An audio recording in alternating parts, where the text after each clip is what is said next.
This video sponsored by Mode. இந்த ஆப்போட லிங்க்கை வந்து டிஸ்கிரிப்ஷனில் கொடுத்துருக்கோம். வேணுன்றவங்க டவுன்லோட் பண்ணி பர்ச்சேஸ் பண்ணிக்கோங்க. தேங்க்யூ. ராஜேஷ் கிச்சன் நம்ம சேனலில் இன்றைக்கி என்ன பார்க்க போகிறோன்னு பார்த்தீங்கன்னா, பால் கொழுக்கட்டை தான் பார்க்க போகிறோம். வாங்க எப்படி செய்யறதுன்னு பார்க்கலாம். அதுக்கு முன்னாடி நம்ம வந்து கடலப்பருப்பு வந்து தனியாக வந்து ஒரு ஒரு ஒரு 4 ஸ்பூன் அளவுக்கு கடலப்பருப்பை வேக வச்சுக்கிறோம். அரை வேக்காடில் வேக வச்சுக்கணும். ரொம்ப குழன்னு வேக தேவையில்ல, அரை வேக்காடு வேகணும். அப்புறம் வந்து பார்த்திங்கன்னா, நம்ம இங்கே வந்து அரிசி வந்து ஒரு பெரிய கிளாஸ் அளவு, ஒரு கிளாஸ் அளவுக்கு நான் ஊற வச்சுருக்கேன். அது வந்து எப்படி பார்த்திங்கன்னா, சாப்பாட்டு அரிசி தான், புழுங்கல் அரிசி தான் ஊற வச்சுருக்கோம். பச்சரிசியில் நம்ம செய்ய போகிறதில்ல. புழுங்கல் அரிசியில் எப்படி பால் கொழுக்கட்டை செய்கிறதுன்னு தான் பார்க்க போகிறோம். இதை வந்து நம்ம மிக்சி ஜாருக்கு சேர்த்து அரைச்சிக்க போகிறோம். நல்லா நைஸாக அரைச்சிக்க போகிறோம். குறைன்னு இருக்கக்கூடாது, நல்லா நைஸாக அரைச்சிக்கணும். கொஞ்சம் தண்ணி விட்டு கூட அரைச்சிக்கலாம். தண்ணியை நம்ம வந்து இது பண்ணிக்கலாம். ரொம்ப தண்ணியாக அரைச்சிடக்கூடாது. அதுக்குன்னு நான் அரைச்சிட்டு வந்து காமிக்கிறேன் பாருங்கள். இப்போ வந்து பார்த்திங்கன்னா கடலப்பருப்பு வெந்து போச்சு பாருங்கள். இப்போ இந்த அளவுக்கு அப்படியே இதுவாக இருக்குது பாருங்கள். கடித்து சாப்பிட்ற மாதிரி தான் இருக்கணும், ரொம்ப வேக வைக்கக்கூடாது. இப்போ வந்து இந்த பக்கம் வந்து பார்த்திங்கன்னா தண்ணி நம்ம வந்து கொதிக்க வச்சுருக்கோம். தண்ணி கொதிக்க வச்சுருக்கோன்னா இதில் வந்து நம்ம பால் கொழுக்கட்டையை போட்டு வேக வைக்க போகிறோம். இப்போ அதுக்கு வந்து தண்ணி நல்லா கொதிச்சிடுச்சு.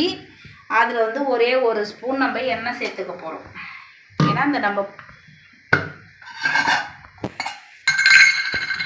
ஒரே ஒரு ஸ்பூன் மட்டும் எண்ணெய் லைட்டாக சேர்த்துக்க போகிறோம். சேர்த்துட்டு நம்ம போட்டு எடுக்கும்போது அது ஒன்றோட ஒன்று ஒட்டாமல் இருக்கும். அதுக்காக தான்.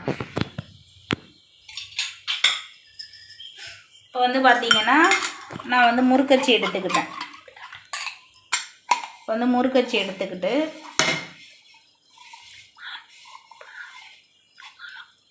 இப்போ வந்து முறுக்கச்சியில் வந்து இந்த வில்லை போட்டு நம்ம வச்சுக்க போகிறோம். ரவுண்டாக வர்ற மாதிரி இருக்கும். இப்போ வந்து மாவு வந்து நம்ம இந்த அளவுக்கு இதை பாருங்கள், தண்ணி அதிகமாக ஊற்றாமல் நான் இந்த அளவுக்கு கட்டி பதத்துக்கு அரைச்சிருக்கேன். நம்ம வந்து முறுக்கு மாவு பதத்துக்கே அரைச்சிரும் மாவு. இதில் வந்து நான் ஒரு 2 கல் உப்பு போட்டு அரைச்சிட்டேன் மாவில். ஏன்னா ரொம்ப போட வேணாம், சும்மா ஒரு அந்த டேஸ்ட்டுக்காக ஒரு கல் உப்பு போட்டுக்கலாம். போட்டு அரைச்சிட்டோம். இப்போ வந்து இந்த மாவை அப்படியே எடுத்து இதுக்குள்ளே இப்படி போட்டுக்கலாம். நான் வேறு ஏனத்துக்கு மாற்றலை, அதனால் அப்படியே இருந்தால் போதுன்னு விட்டுட்டேன்.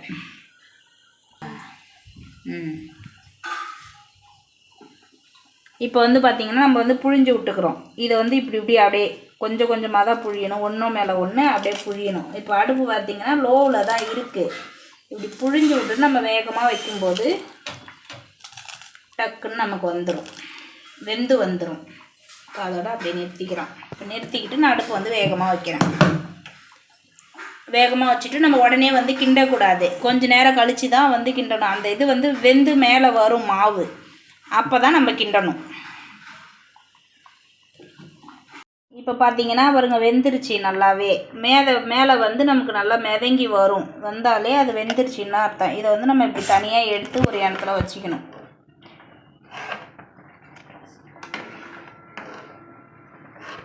இப்போ பார்த்திங்கன்னா நம்ம இந்த அளவுக்கு அள்ளி வச்சுருக்கோம். இப்போ அடுத்தது வந்து இன்னும் ஒரு உருளை இருக்குது. அதையுமே வந்து நம்ம அதே தண்ணியிலே வந்து புழிஞ்சு விட்டுக்க போகிறோம். இப்போ புழிஞ்சிக்கிட்டாக்க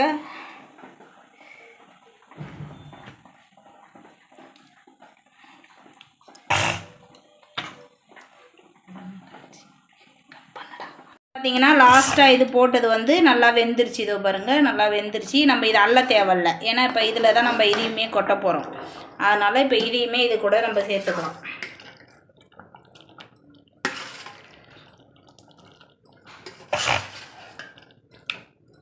இதில் எல்லாத்தையுமே நம்ம சேர்த்துக்கிறோம்.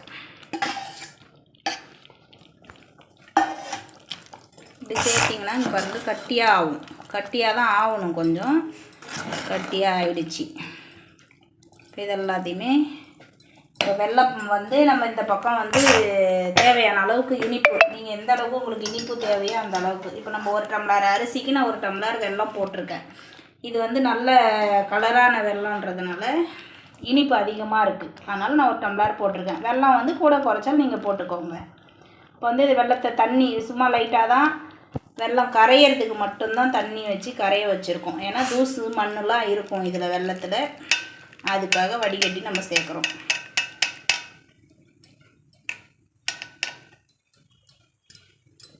இப்போ பார்த்தீங்கன்னா எவ்வளோ மண் தூசு இருக்குது பாருங்கள் வெள்ளத்தில்.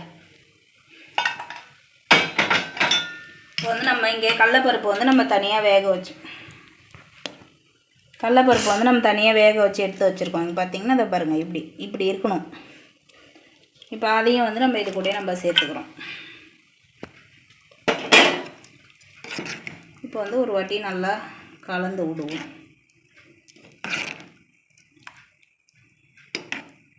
இப்போ வந்து நம்ம ஒரு சிலர் வந்து அரிசி மாவு இதில் கலந்து ஊற்றுவாங்க. நம்ம வந்து இதிலேயே போட்டு நம்ம வேக வச்சதுனால அரிசி மாவு நம்ம தனியாக நம்ம போட தேவையில்லை. இங்கே பார்த்தீங்கன்னா குட்டியாக அழகாக நம்ம பால்ஸ் உருட்டவே தேவையில்லை, அழகாக வந்திருக்கு பாருங்கள். இப்போது நல்லா தெரியும் பாருங்கள், அழகாக இருக்குது, குட்டியாகவே வந்திருக்கும். நம்ம உருட்டவே தேவையில்லை. இதை மாதிரி நம்ம ஈஸியான மெத்தடு இது தான். வந்து நம்ம மாவு அரைச்சி அதை ஆவி காட்டி அதை வந்து சுடு தண்ணி ஊற்றி பிசைஞ்சி அதை உருட்டி இதெல்லாம் பண்ணுறதுக்கு இப்படி புழுங்கல் அரிசியில் செய்யணும். இது வந்து பச்சரிசி மாவில் செய்யக்கூடாது, புழுங்கல் அரிசியில் செஞ்சுருக்கேன் நான். ஆவி காட்டி செய்கிறது பச்சரிசி மாவில் செய்யணும். இப்போ நம்ம வெல்லம் போட்டு வெல்லம் வந்து கொதிக்க வைக்கணும்னு அவசியம் கிடையாது. ஏன்னா வெல்லத்தை நம்ம நல்லா கொதிக்க வச்சுட்டோம், அதனால் வெல்லம் போட்டாச்சு. எந்த ஒரு இனிப்பு செஞ்சாலுமே நம்ம வந்து ஒரு சிட்டிக்கு அதில் உப்பு நம்ம போடணும். இப்போ நம்ம மாவுக்கு வந்து கொழுக்கட்டைக்கு தான் உப்பு போட்டிருக்கோம். இப்போ நம்ம இதுக்கு வந்து உப்பு போடலை, அதனால் லைட்டாக கொஞ்சமாக உப்பு சேர்த்துக்கிறோம். அப்போ தான் வந்து அந்த இனிப்போட சுவையை தூக்கி கொடுக்கும். இப்போ இதை கலந்தாச்சு.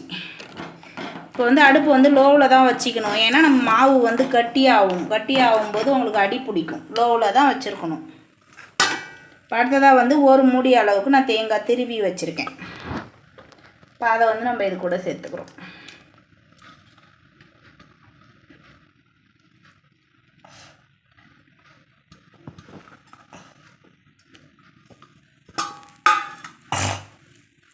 இதையுமே வந்து நல்லா ஒத்து கலந்து விட்டுட்டு போகும். நல்லா தெரியுதா பால் கொழுக்கட்டை உங்களுக்கு நல்லாவே பிரிஞ்சு வர்றது. இதே மாதிரியே நீங்களும் வந்து செஞ்சு பார்த்துட்டு இப்போ வந்து எல்லாமே போட்டாச்சு. தேங்காய் போட்டு ரொம்ப நேரம் கொதிக்க வைக்கணுன்ற அவசியம் கிடையாது.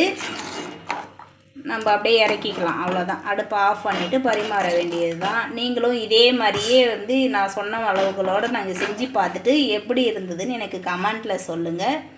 அடுத்த வீடியோவில் நம்ம மறுபடியும் சந்திக்கலாம். பாய், தேங்க்யூ.